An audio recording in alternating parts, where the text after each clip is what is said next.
It's time for Summit City Noise News. In local news, Fort Wayne City Council has announced its intention to raise local income taxes to finance downtown riverfront development desired by Mayor Tom Henry and select corporate interests. City Council pretends to argue over the revenue matter before introducing and eventually approving the tax increase.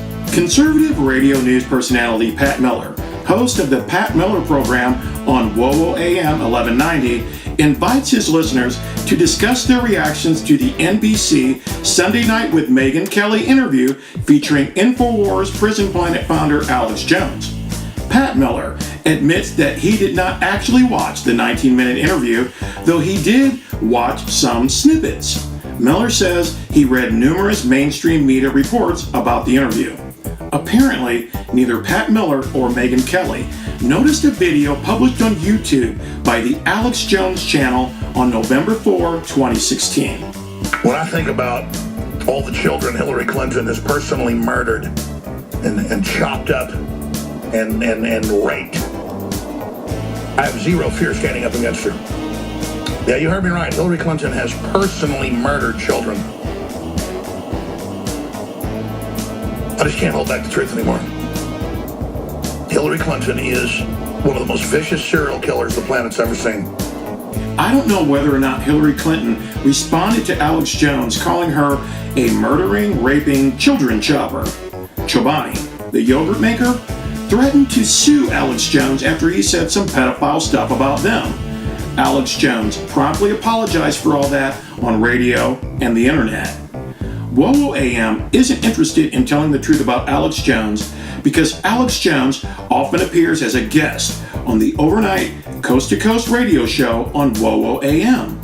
NBC isn't interested in telling the truth about Alex Jones because Alex Jones often appears as a guest on Russia Today. The Russian government pays Comcast Universal NBC TV for carrying Russia Today on Comcast cable TV systems in the United States. WOWO AM is partners in news with NBC affiliate WPTA-TV in Fort Wayne, Indiana.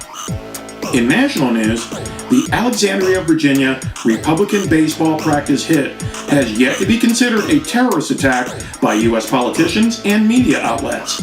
Such overt political violence in the United States is rarely considered terrorism when committed by white men, like 66-year-old gunman James T. Hodgkinson, who was shot and killed by Alexandria police after he shot U.S. Representative Steve Scalise and 3 other people.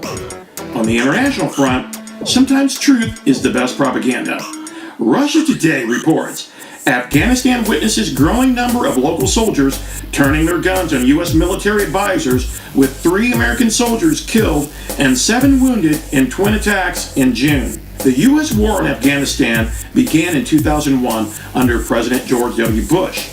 The Trump administration continues the killing campaign that creates direct threats to the United States of America through U.S. military programs that train and arm Afghan men who oppose the U.S. war on Afghanistan. Fox News reports a U.S. Navy fighter jet shot down a Syrian government warplane after it attacked Washington-backed fighters near ISIS's de facto capital of Raqqa, the U.S.-led coalition said Sunday, June 18th. ISIS is the Islamic State, the terrorist group everybody is fighting in Syria. Fox News says the Islamic State has a capital city in Syria called Raqqa.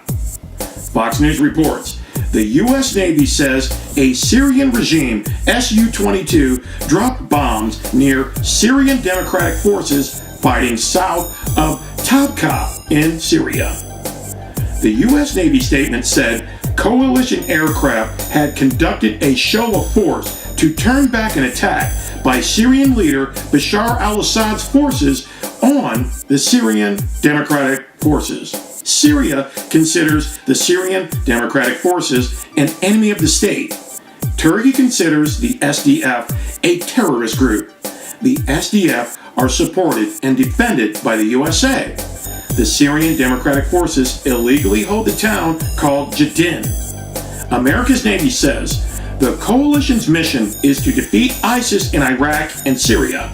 The coalition does not seek to fight Syrian regime, Russian, or pro-regime forces partnered with them, but will not hesitate to defend coalition or partner forces from any threat. The U.S. Navy says it shot down the Syrian Su-22, not because the U.S. Navy wants to fight Syria.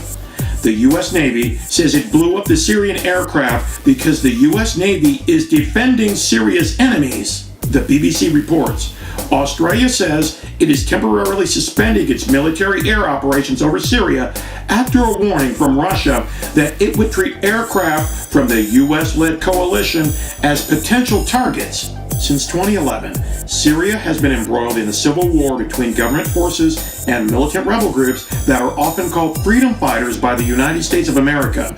Syrian President Bashar al-Assad classifies the rebel militias as criminals and terrorists. April 23, 2016, Al Jazeera reports the UN Special Envoy for Syria has estimated that 400,000 people have been killed throughout the past 5 years of civil war. The United Nations no longer keeps track of the death toll due to the inaccessibility of many areas and the complications of navigating conflicting statistics put forward by the Syrian government and armed opposition groups.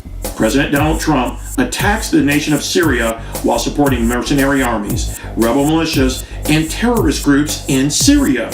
The United States of America wages war on Syria while claiming to wage war on the Islamic State. The U.S. Navy shoots to kill Syrian fighters who are fighting the Islamic State in Syria. The Syrian Civil War is the Syrian-American War, otherwise known as SAW. You saw it here first.